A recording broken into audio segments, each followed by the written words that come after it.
ګرانو عزتمندو ورونو او درنو دوستانو ملګرو او ترار مسلمانه چې پرې چې دغه پیغام او میسج مې رسیږي مخته هم ضرور در سره شیر کړئ.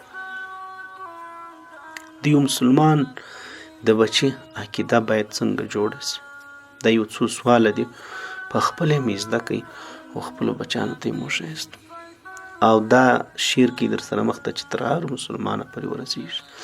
د ټولو څه مخکې به په خپل بچي باندې دا زده کړئ لا اله الا الله محمد رسول الله، لا اله الا الله محمد رسول الله. لدین وروسته پس منظر د دې کلمې دا رنګ دی په خپل مې زده کړئ. زموږ ډېر کسان بعضې ځان یې دومره مصروفه کړي چې دا خبرې هم د نه زده کړي.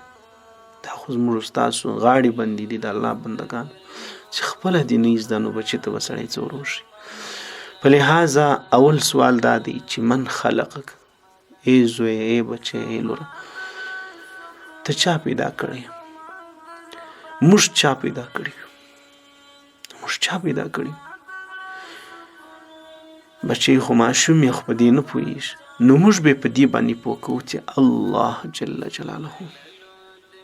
د دې سوال جواب څه دی؟ الله جل جلاله. که موږ که دا ټول کائنات که ای بچی ای لورکۍ که ته چا پیدا کړي یو موږ الله رب العزت. ښه دوم سوال دا دی بچی موږ یې د څه لپاره پیدا کړي یو؟ لماذا خلق الله، د څه لپاره موږ الله رب العزت پیدا کړو دنیا ته یې راستولي.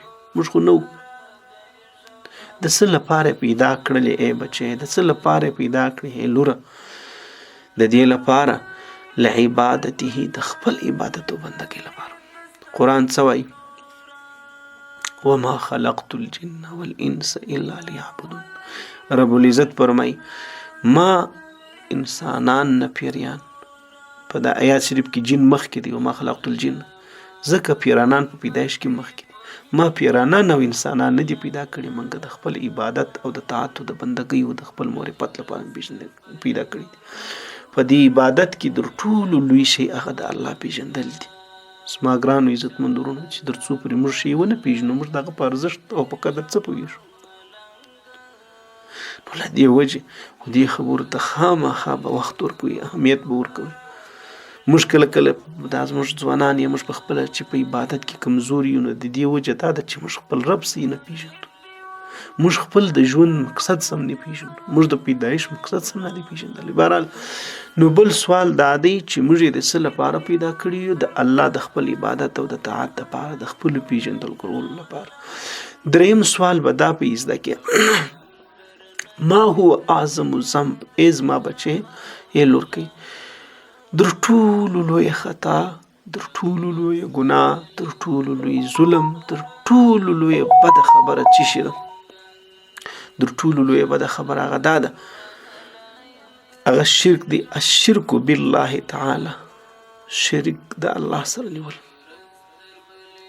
دا دریم سوال دی. څوم زما ګرانو عزتمندو ورونو دریم سوال شرک، در ټولو غټه ګناه چې شته شرک د الله تعالی سره. دریم سوال دا دی چې ښه دا شرک دی چې شي؟ شرک د الله رب العزت نه بغیر د بل چا عبادت کول. شرک ما هو شرک وهو عبادت غیر الله، عبادت دی د الله نه بغیر د بل چا. شرک چې شي دی؟ ښه اوس نو دا خبره یاد وساتئ. څلورم سوال دا دی چې بل څوک د عبادت لایق شته د الله نه بغیر؟ د رب العالمین نه، د یو الله د یو خالق نه بغیر چې موږ کلمه په سر کې ویل لا اله الا الله، آیا دغه نه بغیر بل څوک د عبادت شته؟ لا نسته. لا بل څوک د عبادت هیڅ څوک نسته. د عبادت ذات یکتا هغه ذات چې پیدا کړي یو، چې کائنات یې ذره ذره پیدا کړی ده، چې لمر راخیږي، چې دا ورځ راولي، چې شپه راولي، هغه ذات د عبادت مستحق دی. پنځم سوال دا دی چې نبی څوک دی؟ زموږ نبی څوک دی؟ من نبیک، ستا نبی څوک دی؟ ای بچی ستا نبی څوک دی؟ ای بچی ای لورکۍ ستا نبی څوک دی؟ موږ له کوم نبی راغلی دی؟ موږ د کوم نبی امت یو؟ نو جواب دا دی محمد صلی الله علیه وسلم ابن عبد الله، محمد صلی الله علیه وسلم چې د حضرت عبد الله زوی او د بیبي آمینه بچي. مور نوم بیبي آمینه، د پلار نوم حضرت عبد الله او د نبی علی السلام خپل نوم احمد په اسمانو کې او په مخکینی کتابو کې او په قران کریم کې محمد. زموږ نبی څوک دی؟ محمد صلی الله علیه وسلم. محمد چیرې پیدا شوی؟ مکه معظمه کې پیدا شوی. څو کاله ژوند زندګي کړی؟ درش په تکاله. چیرې مهاجر شوی دی؟ مدینه منورې ته مهاجر شوی دی. زموږ نبی څوک دی؟ موږ د کم نبی امت؟ پنځم سوال دا دی. دغه نبی نوم څه شي دی؟ محمد. د چا زوی دی؟ د عبد الله، حضرت عبد الله. د مور نوم چې دی بی آمینه، حضرت بی آمینه. همدارنګه شپږم سوال به دا وکړو د خپل بچی نه، دا به ورزده کو چې بچی ملایکی څوک دی؟ د موږ او د پیرانانو نه، یعنی د انسانانو د پیرانانو نه بغیر یو بل مخلوق هم شته چې هغه هم د الله تعالی بندګي کوي. دغه څه خو د الله تعالی بندګي دا ټول مخلوقات کوي. ځکه اسمانونه ذره ذره د الله حکم دی، میوه د درخت کې نه کوي. ورځ راځي که نه راځي، دغه د الله په حکم باندې چلیدل دغه د خدای بندګي ده او د خدای پیژندي. د هر دنیا کائنات ذره ذره لمر ته وګوري، یو ذره مختزي شته. بهرحال مقصد مدا دي چې ملائکه څوک دي؟ من هم الملائکه، ملائکه څوک دي؟ بچي ملائکه پیژني. ملائکه هغه د الله یو بل قسم مخلوق دي چې الله د نور پیدا کړی دي. هم خلقهم الله من نور، الله رب العزت د ملائکه له نور پیدا کړی دي. او دا داسې مخلوق دی چې د الله نافرمانی نه کوي، چې څه د الله حکم بس هغه سرته رسي. زموږ په دغه کتابو کې په خو به چې موږ مثال کښنه ولو هغه د بیرایز د کول چې څلور غټي فرشتي دي او د نورو فرشتو تعداد یوازې یو الله ته معلوم دی چې نور څومره دي. دا دومره زیات مخلوق دي. بهرحال بل سوال دا دی زما ګرانو عزت مندورونو، بل سوال دا دی چې موږ به د الله تعالی عبادت څنګه کوو؟ موږ به د الله تعالی عبادت، ته به د الله عبادت څنګه کوي بچي؟ لور ته به د خپل د رب څنګه عبادت کوي؟ بطاعته وحده، یوازې د الله تعالی د رضا خیال بساتي او یوازې د الله تعالی د ناراضي خیال بساتي او د الله رب العزت د رضا په مطابق به ژوند تیری. بل سوال دا دی چې ای بچي ما دینو که دین ستا څه دی؟ دین زموږ څه دی؟ موږ په کوم دین باندې؟ دین زموږ هغه اسلام دی، هغه مسلمانی ده. د اسلام اول حکم، اول رکن چې دی هغه توحید دی. د الله رب العزت اول واجب چې په انسان باندې واجب هغه دا دی چې موږ الله وحده لا شریک ومنو. د اسلام اول هدایت دا دی، لدینه بغیر هیڅ شی د خدای په دربار کې نه قبلېږي که موږ دا ټکی ونه منو او که دا ټکی باندې زموږ عقیده نه، دا زموږ د عقیدې اول واجب او فرض جز دی چې موږ به رب وحده لا شریک یو ذات منو. بل سوال دا دی چې ای بچي در ټولو لوی رکن د اسلام چې دی لوی فرض، هغه همدا کلمه و چې ما مخکې په سر کې ویل لا اله الا الله محمد رسول الله، یا دغه دویمه کلمه اشهد ان لا اله الا الله وحده لا شریک له واشهد ان محمدا عبده ورسوله. د دې گواهی چې ای الله زه دې بنده یم ته مې رب یې، د الله نه بغیر بل څوک د عبادت وړ لایق نشته، ټول صفات د الله دي. او دغه رنګ بل سوال دا دی چې د لا اله الا الله معنا څه شته؟ د لا اله الا الله معنا دا ده چې د الله نه بغیر بل څوک هیڅ څوک د عبادت وړ او لایق نشته. د عبادت وړ او لایق او مستحق یوازې یو الله دی. او دغه رنګ د محمد رسول الله معنا دا ده چې نبی علی السلام د الله رب العزت راستول سوی پیغمبر دی د هدایت لپاره انسانان لر، د الله بنده او د الله رسول دی.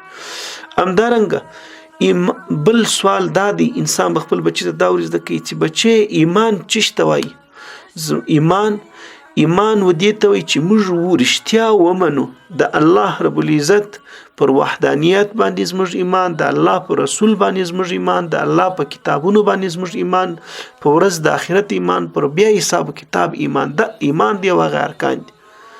او دغه رنګه څو کتابونه دي بچي 4 غټ کتابونه دي او نور دغه نه بغیر سل صحیفې دي په دې ټولو کې لوی کتاب هغه قرآن مجید دی چې دا آخر کتاب هم دی چې دا د دې امت او زموږ کتاب دی زموږ د هدایت لپاره الله کوم کتاب نازل کړی دی قرآن عظیم شان همدارنګه قرآن د چا خبرې دي قرآن د چا کلام دی د چا وینا ده د الله جل جلاله وینا ده همدارنګه دا به ورزده کوي چې بچي دا قرآن څنګه راغلی دی قرآن کریم دا پر انبیاء علیهم السلام باندې راغلی دی پر نبی علیه السلام باندې کتابونه پر انبیاء علیه السلام باندې نازل شوی دی قرآن په نبی علیه السلام نازل شوی دی بچي په قبر کې بچی شي د مرګ سما بعد په قبر کې به یا به ښه ژوند دی د انسان د نعمتو ژوند دی یا خدای نه کړ د انسان که بد ژوند تیر کړي د عذابو ژوند به انسان ته مخامخ همدارنګه زموږ خالق هم الله دی زموږ رزق راکونکی هم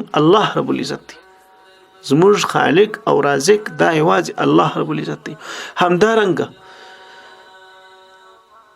الله رب العزت به موږ څنګه پیژنو الله به موږ د خپل نومو څخه او د خپل صفاتو څخه او د قدرتو د علامو څخه به پیژنو موږ الله په سترګو نسو لیدلی زموږ عقل د الله په ذات کې دا مثال سوچ به نه کوو او موږ په عقل کې د الله ذات نه راځي لیکن اما د مرګ څخه بعد به موږ وینو خدا دې چې په دې ژوند کې به موږ الله په خپل نومو په صفاتو د قدرت په علامو پیژنو همدارنګه موږ په دې باندې ایمان لرو چې د قیامت ورځ د حساب او د حساب او کتاب وروسته یا جنت یا جهنم او دغه رنګه دا به ورزده کوي چې بچي موږ د الله په تقدیر ایمان لرو موږ د الله رب العزت په تقدیر باندې چې هر څه انسان ته پیښیږي دا د الله په خوښي انسان ته که خیر رسیږي انسان باندې که د شر سره مخامخ کیږي خدا د الله په خوښي او موږ به د الله رب العزت څخه غواړو د ځان حفاظت د ژوند برکت